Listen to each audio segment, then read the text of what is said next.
The famous Danish theologian Søren Kierkegaard once said that once you label me, you negate me.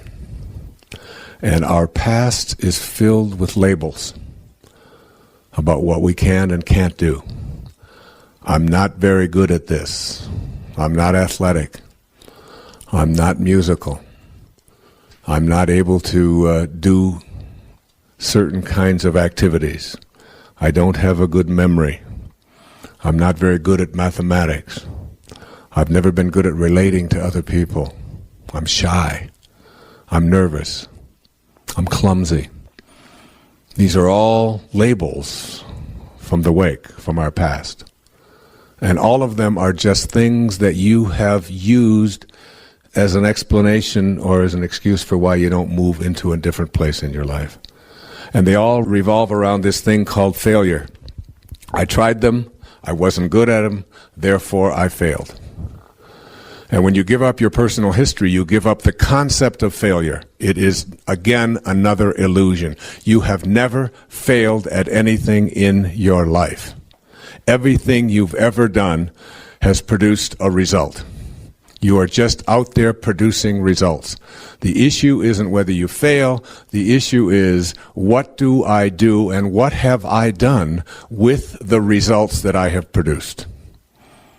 So that if you go to, I love that story that I heard not too long ago of a little boy who was walking, and you know how little boys do it? I used to do it all the time. And you take a softball and you throw it up into the air, and then you have a bat, which is often a stick, it was for us, and you swing at it like this.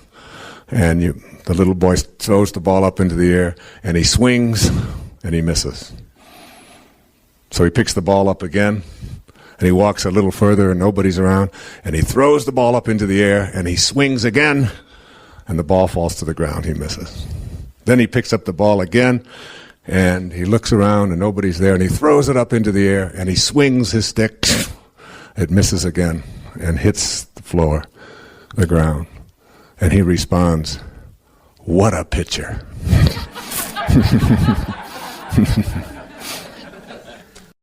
It's the idea that you can never fail at anything. And I can't tell you how many endless clients that I have told, you have never failed at anything in your life.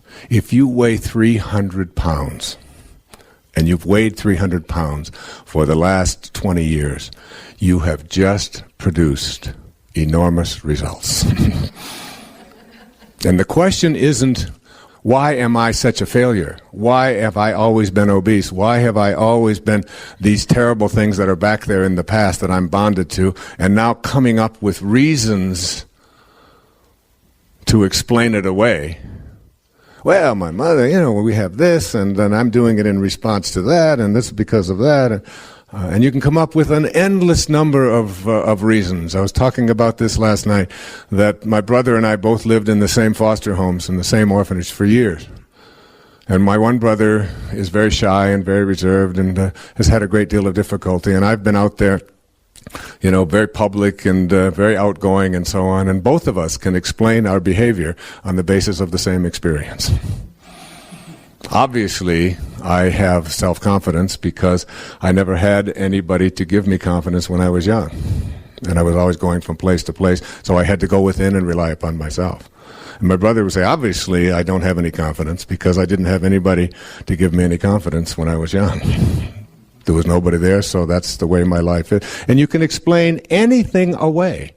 But if you're that 300-pounder, you have produced results. The question is, what are you doing with the results that you've produced? What are you going to do about that?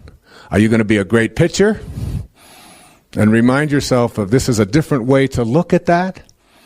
Or are you going to tell yourself that my personal history is such that there's nothing I can do about it? If you want to walk the extra mile, the path less traveled, give up your personal history. If you don't have a story, you won't have to live up to it. And you can live every moment in the only place where you'll ever come to know what it's like to be connected and united with God. It's the only place God ever is or ever has been. Right here, now. Don't use your weaknesses, your struggles, your difficulties, the things that happen to you as a calling card. Sharing it with everybody else and using it as a way to get sympathy for yourself. If you've been through a divorce, if you're a widow, if you've been through cancer, if you've been whatever it is, don't use that as a way to get attention for yourself. Because what it'll do is it'll keep you bonded back here. And it'll also give you more of an opportunity to repeat and attract the very thing that you're still upset about.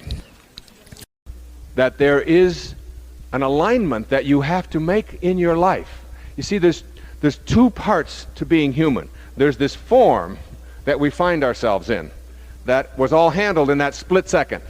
Like all of these hairs that are falling out was all handled in that second. That has nothing. It's like you get to this point in your life where you watch your form and you watch it on its way to closing parentheses. And it's like you get in back of it or in front of it or underneath it or around it or somewhere, and you sort of just watch it. And another wrinkle will appear, and another drooping will take place that you didn't want. You are not your form. You're something other than your form. You have to be careful when you use this on your children. I used this on my 6-year-old daughter, Summer. And she was smart-mouthing one day and just talking a little bit fast, like 6-year-olds are prone to do. And I said, "Summer, you don't talk like that to your mother." She said, "That wasn't me." She had been at my talk the night before. I said, "What do you mean it wasn't you?" She said, "That was my mouth, and I'm not my mouth." So you have to be careful. But what happens is that you get to this point in your life where you literally are capable of getting outside of this form that you occupy and coming in contact with another dimension of yourself that you can't describe with words any more than you can describe the experience of water with formulas. You must know it and go within and honor it and get it. And as you do that, it comes about from this surrendering process, from this knowing and this realignment. See, if you align yourself first with the physical side, and then primarily physical and secondarily the spiritual side, then your physical world is directing, if you will, the spiritual part of your life. The thoughts, the images, the feelings, all of this part of you that is invisible come from the physical side of you. What it takes in order to experience real magic is to realign and to align yourself first spiritually and allow your physiology then to flow from that. It's almost like you have to get outside of your body, watch it do what it has to do, allow it to go through whatever motions it has to go through, but align yourself first and foremost with this invisible part of you. Now, most people don't get this. They don't ever get in their life that this invisible part, this thing that you can call thought or consciousness or soul or whatever it is something that is real. Because it doesn't have boundaries and dimensions like the physical world, we sort of put it aside and give it a couple of hours on Sunday morning. And then when that's over, we charge out of the church lot and don't even let our neighbors in very often on our way home. But it really, what it takes is this realignment. It happened for me when my grandmother died. In 1983, on April the 15th, when she was admitted to the hospital and they weighed her in her 95th year, and she knew that she was dying, and they weighed her, and she weighed 133 pounds because it was one of the things that they had to do to fill out all of the forms. And what was interesting, then my grandmother died. And there was this package, this container, if you will. It wasn't my grandmother. It was cold and and getting stiff and blue. And my grandmother was this beautiful soul who raised 5 children, and that's who she was. And she certainly wasn't this container. And when they weighed this container for the death certificate, it weighed 133 pounds. And there was such a powerful metaphor in that. That when life passes from your body, as it will, it won't weigh any less as a result.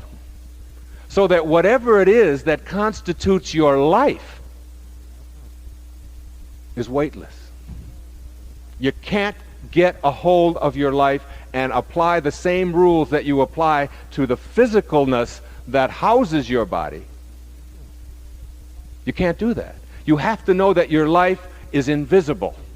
It weighs nothing, and yet you can never escape it. That you are not a human being having a spiritual experience at all, but that you're a spiritual being having a human experience. And the quality of that human experience is totally and completely and irrevocably tied to how you use that invisible part of your humanity. And here are the 7 faces of intention. The first face, the face of creativity. The first of the 7 faces of intention is the creative expression of the power of intention that designed us, got us here, and created an environment that's compatible with our needs. The power of intention has to be creative, or nothing would come into existence. It seems to me that this is an irrefutable truth about intention and spirit, because its purpose is to bring life into existence in a suitable environment. Why do I conclude that the life-giving power of intention intends us here to have life and have it in increasing abundance? Because if the opposite were true, life as we know it couldn't come into form. The face of creativity intends you toward continued creativity to create and co-create anything that you direct your power of intention toward. Creative energy is a part of you. It originates in the life-giving spirit that intended you here in the first place. 2. The face of kindness. Any power that has as its inherent nature the need to create and convert energy into physical form must also be a kindly power. Again, I'm deducing this from the opposite. If the all-giving power of intention had at its core the desire to be unkind, malevolent, or hurtful, then creation itself would be impossible. The moment unkind energy became form, the life-giving spirit would be destroyed. But instead, the power of intention has a face of kindness. It is kind energy, intending what it's creating to flourish and to grow, and to be happy and to be fulfilled. Our existence is proof to me of the kindness of intention. Choosing to be kind is a choice to have the power of intention active in your life. 3. The face of love. The third of the 7 faces of intention is the face of love. That there's a life-giving nature inherent in the power of intention is an irrefutable conclusion. What would we name this quality that encourages, enhances, and supports all of life, if not love? It's the prime moving power of the universal spirit of intent. As Ralph Waldo Emerson put it, love is our highest word and the synonym for God. The energy field of intention is pure love, resulting in a nurturing and totally cooperative environment. Judgment, anger, hate, fear, or prejudice won't thrive here. So were we able to actually see this field, we'd see creativity and kindness in an endless field of love. This face of intention that is an expression of love wishes only for us to flourish and grow and become all that we're capable of becoming. When we're not in harmony with the energy of love, we've moved away from intention and weakened our ability to activate intention through the expression of love. Pierre Teilhard of Chardin put it this way, quote, "The conclusion is always the same. Love is the most powerful and still the most unknown energy of the world," unquote. The fourth face of intention, the face of beauty. The fourth of my 7 faces of intention is the face of beauty. What else could a creative, kind, and loving expression be other than beautiful? Why would the organizing intelligence of intention ever elect to manifest into form anything that's repugnant to itself? Obviously it wouldn't.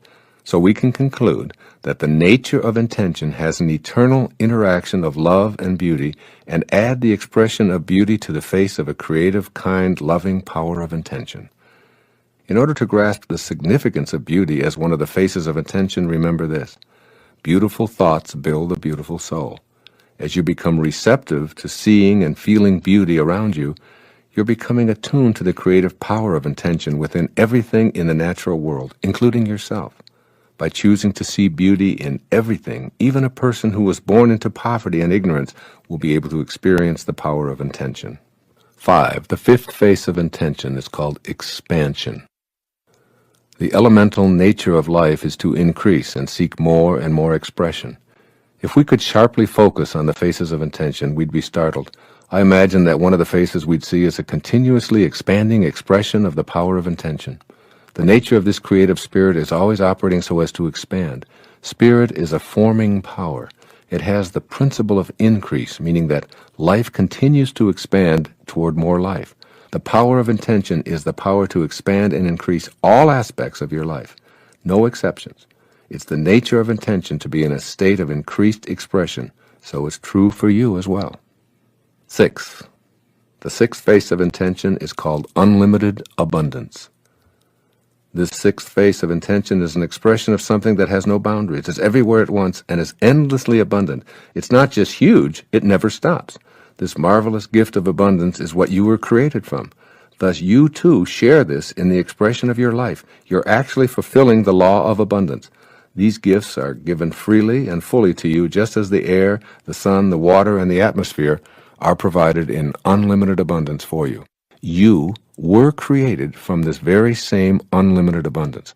The power of intention is everywhere. It is what allows everything to manifest, to increase, and to supply infinitely. Know that you're connected to this life force and that you share it with everyone and all that you perceive to be missing. Open to the expression of the face of unlimited abundance, and you'll be co-creating your life as you'd like it to be. The seventh and final face of intention is called receptivity. This is how I imagine the seventh face, the receptive face of intention. It's simply receptive to all. No one and no thing is rejected by the receptive face of intention. It welcomes everyone and every living thing without judgment, never granting the power of intention to some and then withholding it from others. The receptive face of intention means to me that all of nature is waiting to be called into action. We only need to be willing to recognize and receive. Intention can't respond to you if you fail to recognize it. You must not only become receptive to having guidance available to you to manifest your human intentions, but you must be receptive to giving this energy back to the world. As I've said many times in speeches and earlier writings, your job is not to say how, it is to say yes. Yes, I'm willing. Yes, I know that the power of intention is universal. It is denied to no one. By being receptive, I'm in harmony with the power of intention of the universal creative force. This works in so many different ways.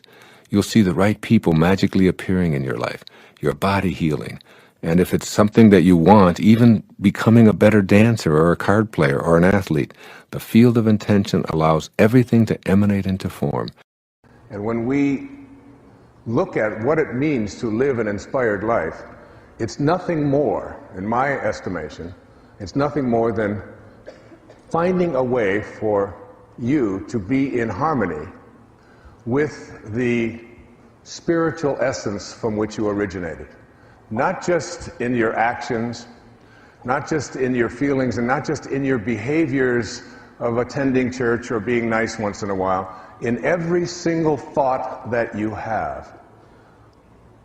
And I'd like to suggest to you that inspiration is not something that comes and goes. It's not something that you have one moment and then the next moment it disappears. And this is a whole new look at inspiration. To me, inspiration is living in spirit at all times and catching ourselves when we find ourselves disconnected from the spirit from which all of us emanated. It's really thinking like God. It's being more in touch with that place of origination. It doesn't come and go. When you live an inspired life, you begin to feel as if you're on purpose. I guarantee you that at the end of this show, you will not have to ask the question, what is my purpose, and how do I find it, and where is it, and how come I can't get it, and why does somebody else have it and I don't seem to get it? It always seems to elude me. These will no longer be the issues that face you about being inspired.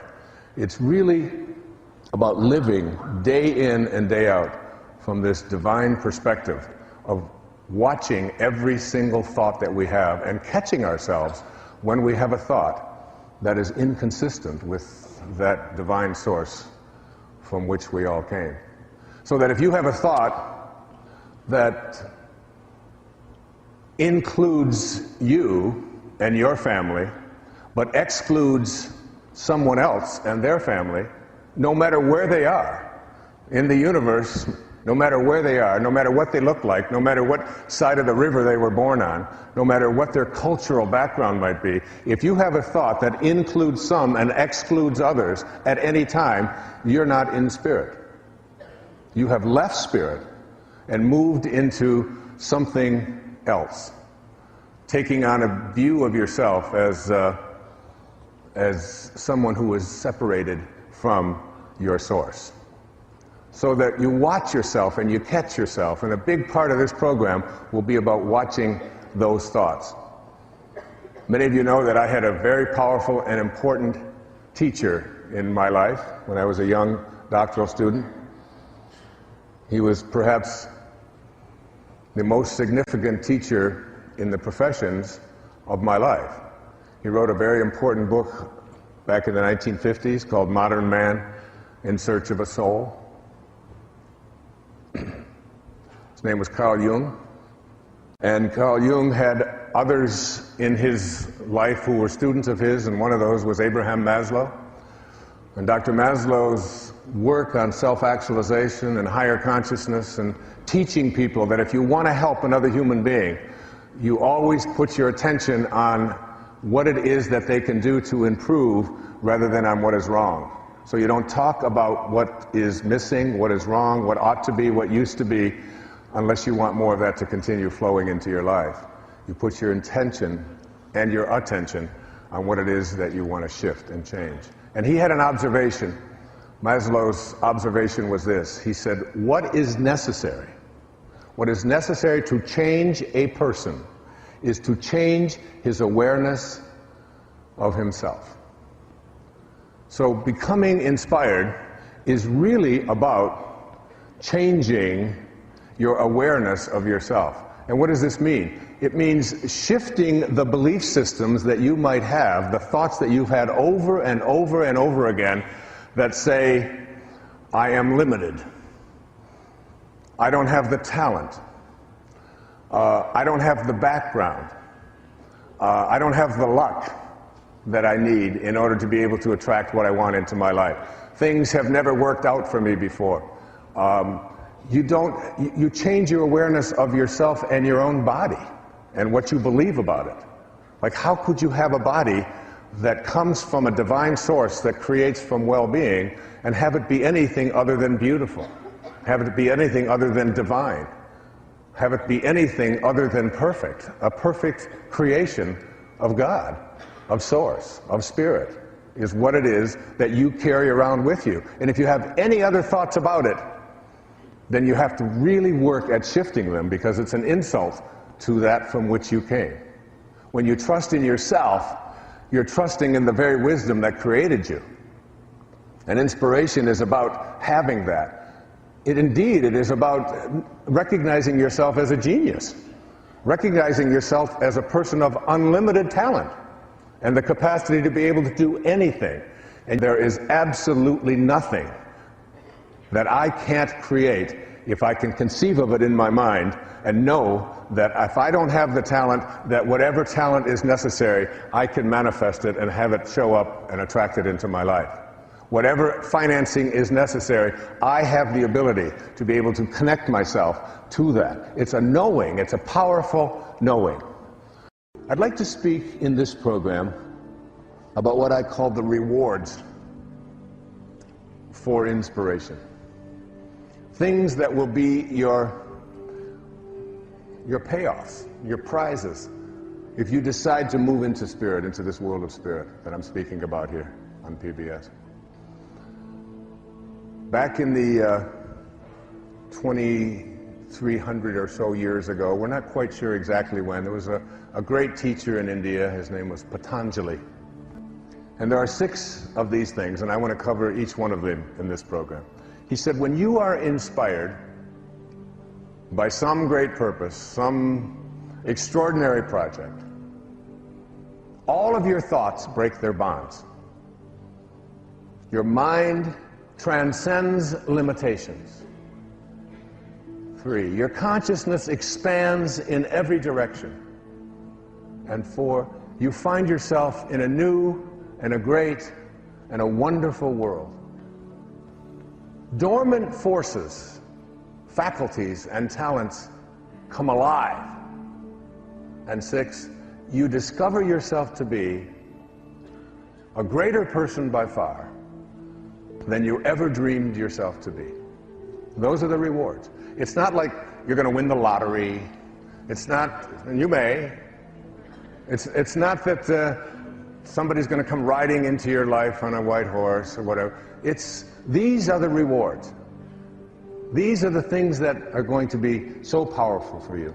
All of your thoughts break their bonds. All of your thoughts break their bonds. What do we mean by your bonds? Your bonds are the thoughts that you have that keep you disconnected from your source. They are thoughts that are out of harmony with spirit, with God consciousness, with God realization. Because this is basically about being like God, being like source, being like spirit, being like divine mind. In everything, in every thought, in every action, more and more, connecting yourself back, catching yourself. So, the bonds are the ways that we think. I'd like you to imagine a ladder. And this ladder has 10 rungs on it, from the floor all the way up to the top of the ladder. And at the top of the ladder is the highest rung. And at the top of the ladder are the words, "This is my desire," and it's aligned with spirit. Again, this is my desire, and it's aligned with spirit. What is your desire? My desire is to manifest abundance into my life. Perfectly aligned. We came from an abundant source. My desire is to feel a sense of well-being in my body at all times. Perfectly aligned. My desire is to have divine spiritual relationships in my life. My desire is to get the job that I am working towards getting. My desire is to live in a place where I feel most peaceful and most loving. My desire is, and these, whatever it is, it doesn't make any difference. It's the 10th rung. It's the highest rung. It is your spirit aligned with your desire. All right? So here it is. It's right up here. Now you have to ask yourself the question, what is it that I offer up to this 10th rung desire? All right? A 10th rung has to have, in order for it to manifest and show up in your life, it has to have thoughts, feelings, and behaviors that match up to that. And if they don't match up, you get out of harmony. See, thoughts are energy. Like everything in the universe, it's energy. Einstein said that nothing happens until something moves. The mistake that most of us make is that we attract what we don't want, because our thoughts are on what we don't want. Or we continue to attract what's missing in our life. We're not at number 10, we're at about number 3. And what are some of these on these lower rungs? It probably won't happen. It's very difficult. These kinds of things have never happened for me before. I don't have this kind of luck. We've got the wrong people in the White House. The economy is bad. I don't have the ability to make it happen. I don't really believe it's possible. It's about what kind of energies we have within ourselves that we offer to what our desires that are aligned with spirit in order for them to manifest. Your thoughts break their bonds. Your mind begins to transcend the limitations that you've had before in your life, and you stop seeing yourself. You stop seeing yourself as a human being. You begin to see yourself as a spiritual being, as the spiritual essence of who you are. And you literally, Mark, you step outside of your body, and you begin to observe it, and you begin to laugh at all of the folly of it and the foibles of it and the worries that it has, and because you begin to see yourself as an infinite being, not restricted by your birth and by your death and by your height and by your weight and by your looks and all of those kind and all the things that you've achieved in your life and your acquisitions and all of that. You don't define yourself that way anymore. You let go of those what Patanjali called the false self, the illusionary self, the Maya. That's not who you are. Who you are is that from which you came. And as you get back into that place from which you came, you absolutely know that in harmony with God, all things are possible. I mean, it's right out of the scriptures. With God, all things are possible. Now, I don't know how many people you got on the line, but let me ask every one of you. Now, what does that leave out? It absolutely, literally leaves out nothing. There's no thing at all that is not possible. If you can conceive of it and have that knowing and stay in spirit and do it from that place of passion, and passion is just love. I mean, God is love. I mean, that's also from the scriptures. God is love, and he that believeth in love believeth in me. I mean, love and God are synonymous. God and good are one. They're the same thing. There's no difference between the two of them. So look at the energy of your life.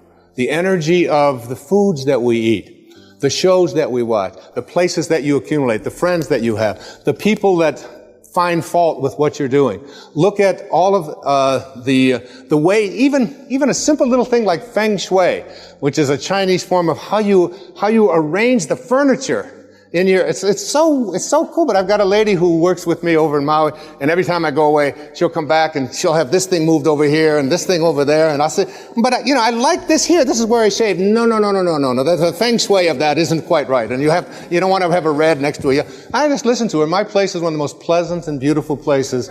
Of course, having it on the ocean has a lot to do with it as well. But I believe that energy is in everything. Change the energy of your life and reconnect to the energy of spirit. Spiritual energy is healing energy. And also the way that we talk to ourselves. How do you talk to yourself? If you think, here's one of my favorite quotes, the creative source in your life. Here it is right here, this creative source. This source reacts to your belief in shortages with a fulfillment of your belief. If you believe there's shortages out there and you can't attract them into your life. Now this is a source that is unlimited abundance. It just is a constant state of creating. It's always creating, okay? So it doesn't know anything about shortages. If you come to this source with a belief that there are shortages in terms of your life, it will fulfill your belief. If you believe that you can't be healed, that it's just impossible for you to be healed, if you believe you can't be happy, if you believe that you have to be miserable, if you believe that you can't attract the right person, if you've got something that you want to fund, some project that you want to fund, and you can't get it funded, and you come to this source with a belief in shortages, it will fulfill your belief. It only knows how to be. Remember what I said earlier. You are at one with this, and you are also at one with all of its principles. And you have to contemplate yourself as connected to, in harmony with, in rapport with this. It's like what I'm asking you to do in this program. I'm asking you to see yourself at every moment of your life when you're having a thought, when things aren't working, when you're not feeling well, when the right people aren't there. You could say something to yourself. I heard people say this, I tell people always, think from the end. Think from the end. So I was talking to a man one day down where I work out in the gym, and I said to him, he's been sick, he's got nose running, he's got, Snoopy's running out of his nose, he's got, it's disgusting. And, I said, how long have you been sick, Marty? You will never believe this answer. He said, in 3 weeks, it'll be a month. What kind of thing thinking is that? And if it doesn't work out for some reason, I don't use blame, I don't get anger, I just simply say to myself, this is the way it is supposed to be, and I'm at peace with it. I choose to be at peace because this is peace. You want to watch the resistance. What kind of self-talk do we have? If you think about what is missing in your life, and you talk to other people about what is missing in your life, and you share a lot with what's missing in your life. I'm missing the right person. My soulmate has never showed up, I'm missing the money, I don't have them. And you talk about all the things that are missing in your life. Here's your connection to Source. Remember, you're always connected. The question is, are you ready to stop living at ordinary levels of consciousness? Are you willing to live at a spiritual level of consciousness in which you are in rapport with that which provides everything? So if you're thinking about what's missing and you go to this universal source asking to have fixed what is missing in your life, you'll have your belief in what's missing continue to be refocused for you. In the Old Testament it says, as a man thinketh, so is he. If you think about what is missing, don't be surprised if you keep attracting what's missing into your life. If you think about what always has been, then don't be surprised if what always has been is what keeps showing up in your life. Because thoughts are energy. And the thought of it's always been this way and there's nothing I can do, resistance. What emotion am I feeling? Frustration. I want to change that. What is my guidance system? I'm going to see how in harmony am I with this energy of Source, with the energy of intention. How in harmony with it am I? The source of all doesn't know anything about things being missing. There's nothing missing in this universal source. And you emanated from that. You are a piece of that. If you're always thinking about what they want for you, and there's no shortage of them, they're called relatives. I'm going to write a book someday that's going to be called Your Friends Are God's Way of Apologizing for Your Relatives.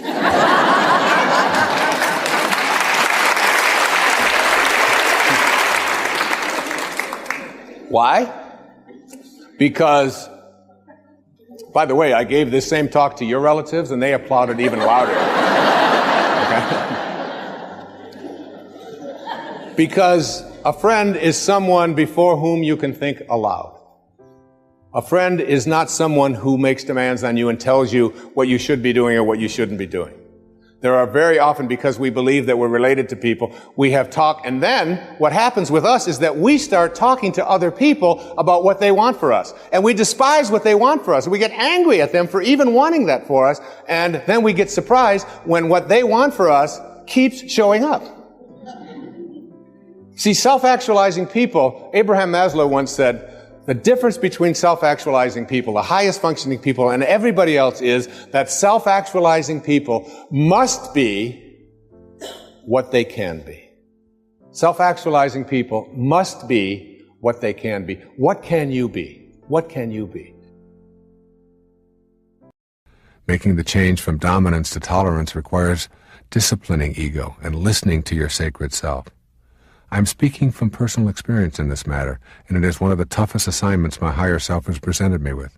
I have spent many years being dominated by my ego, and I have unwittingly made dominance and judgment rather than tolerance a cornerstone of my relating.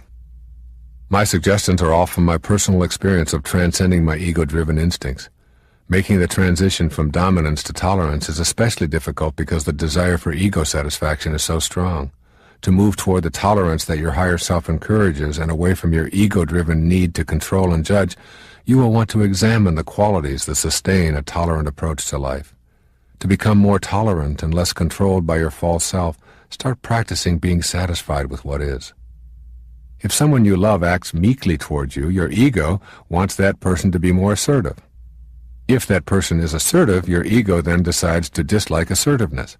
If you eat too much, you start thinking about how nice it would be to be thinner. If you go on a diet, and all of your thoughts then will be about food. If you stay at home for a long period, your ego starts telling you how nice it is to travel. Go on the road, and you start thinking about how nice it would be to stay home. You're in a relationship and begin to imagine it would be nicer to be uninvolved. You're not in a relationship, and you start wanting to be in one. Your children are running around the house, and you start thinking about escaping. You aren't at home, and your ego starts having you think about nothing but your children. If you identify with this kind of inner dialogue, rest assured that ego has temporarily separated you from your sacred self. In its ongoing program to convince you of your separateness, it needs to separate you from oneness with the center of your being. Then it can keep you in that state of trying to dominate and control others as a way of trying to achieve your inner balance and bliss. Trouble is, you cannot get there if you are separated from the awareness of your higher self. As you begin listening to your higher self in quiet and contemplative moments, you begin relaxing and taking the pressure off. You stop the false thinking that everyone in your life needs to be dominated or controlled by you, or that others must live up to your expectations for you to be happy. People are the way they are, and your need to dominate or change them in any way is the edict of your false self. Your ego is, as usual, trying to convince you of your separateness. It also doesn't want you to catch on to how it is controlling your life, so it convinces you that if you don't dominate others, they will get the best of you. Your higher self has absolutely no need to dominate anyone or anything. This is the ticket to freedom. Right now, though, in this very moment, your ego is working to convince you that the higher self and tolerance are ridiculous ideas. Ego will argue that tolerance means permitting criminal behavior and health and social problems. Its favorite example is that it would mean permitting the Hitlers of the world to commit atrocities while we tolerantly look on. Your higher self can see beyond this logic, so of course you can too, if you are willing. When Mother Teresa was asked if she would march against the war in Vietnam, she replied, "No, but if you have a march for peace, I'll be there." When you become peaceful within, that is what you will have to give away. When you are dominated by your ego, you dominate others. If there is no inner harmony, there is no outer harmony. Ego needs the illusion of enemies in order to control you. When you are controlling others, it is because you have permitted ego to be in control.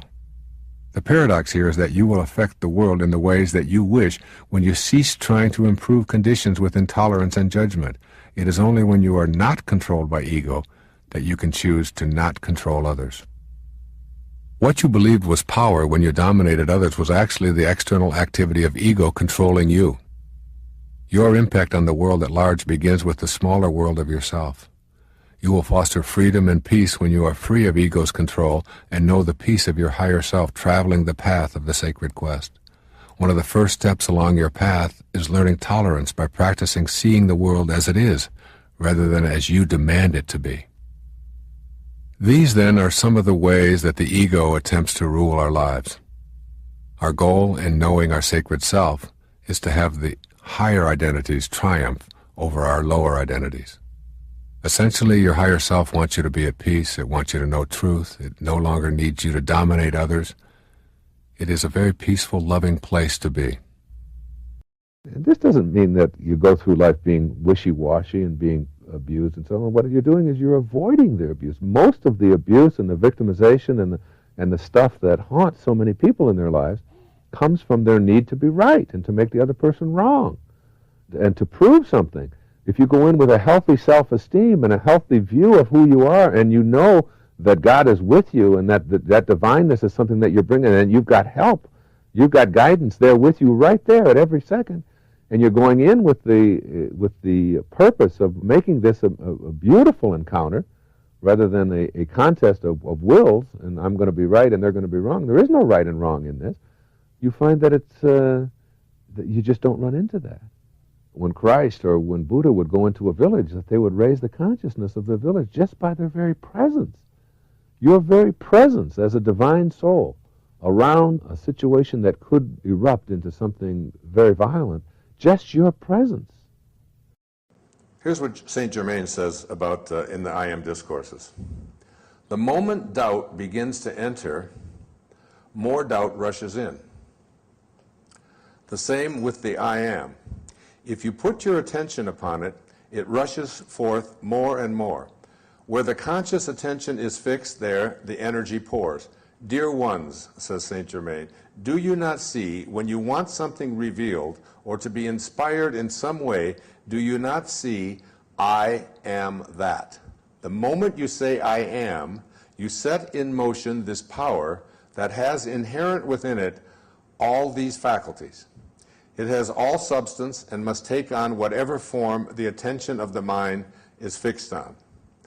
The I am, the name of God, is the fathomless mind of God. In reaching for understanding, the average student is but contracting the recurring memory of that which has been, instead of going into the heart of God and bringing forth that which never has been. Individuals and students many times do not and will not realize that there have been many civilizations of vast attainments which are entirely unknown to the outer world today. Atlantis and Lemuria, or the land of Mu, as credited by a few today, are but fragments of the great civilizations that have been. Like, we get this idea that it's all now in this world that we're in and it never existed before. To do unusual things, the students who wish to do this take the determined stand, I am the heart of God, and I now bring forth ideas and accomplishments which it has never been brought forth before. Consider only, I am that which I wish to bring forth. The I am presence is the heart of God. You are immediately in the great silence the moment you say I am. If you recognize that you are the I am, that whatever you declare is manifest in that moment. So,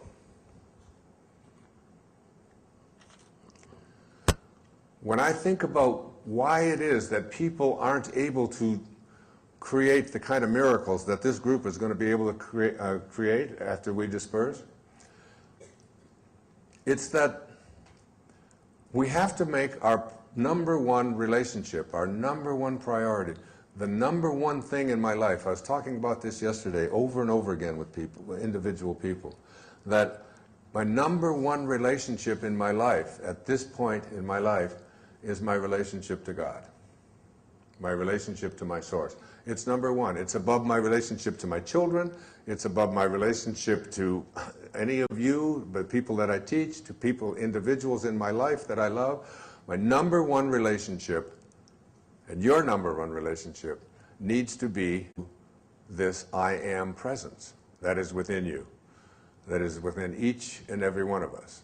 And when you can do this, the reason people can't do it is because our identification is so strongly tied into what our senses have told us about our life.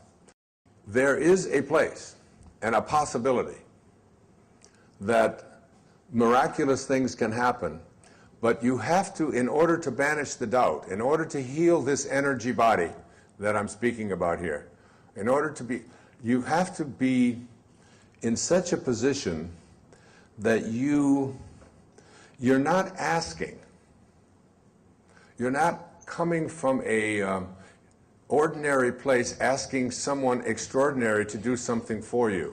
That's sort of what we've learned in our religious model, that God is outside of us, something like a cosmic bellboy, that if we just sort of ask it to do something for us and we behave and we pay a certain amount of money and we go to the right temples and we do the right things, that this external being will then provide us with favors, and that this God has the ability to heal, but it withholds it depending upon what mood it's in and so on. And that's a very different concept that I'm talking about here. I'm talking about a concept of God that says that we are all pieces of God. Like T.S. Eliot said, we shall not cease from exploring. And at the end of all of our exploring will be to return to the place from which we originated and to know it for the first time, to know it. You don't have to die to do this. You can know it here. You can know it now. You can say to yourself, as the I Am discourses say over and over and over again, the I Am is the divine work of God. And you are capable of saying I am.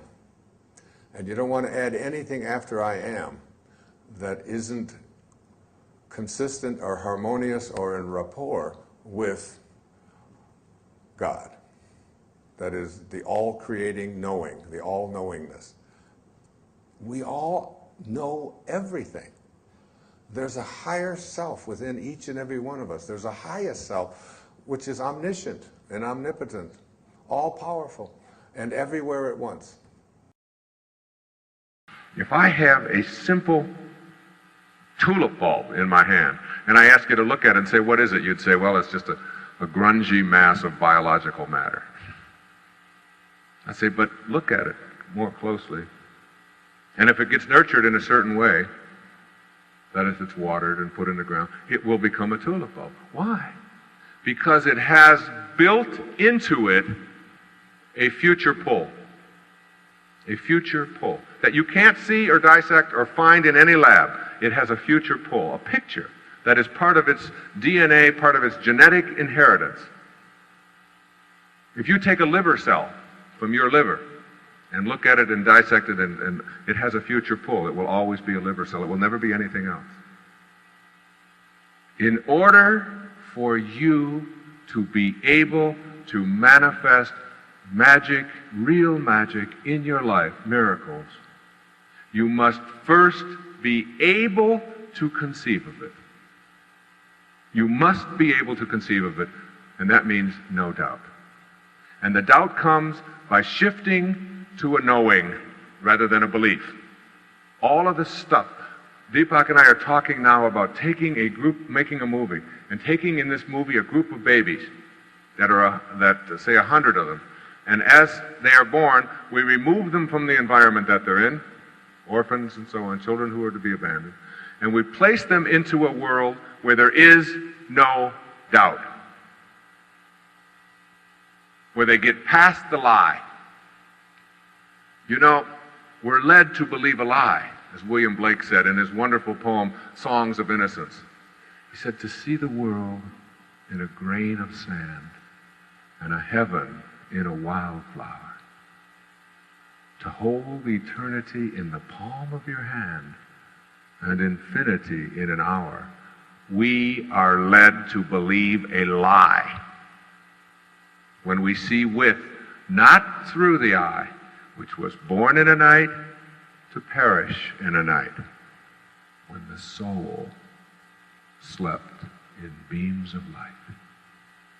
All of us are born in a night to perish in a night, in the physical world. But the soul, the spirit, resides and sleeps in formless beams of light. We are led to believe a lie, a huge lie. And the lie is that there are limitations in our life.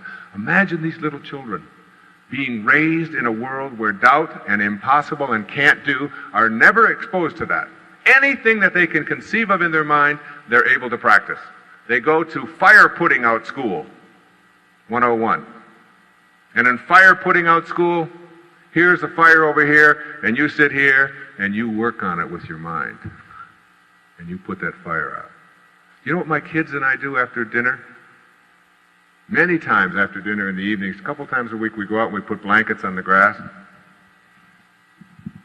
And in the blankets on the grass, we look up at the sky. And we kids say, I'm going to make clouds.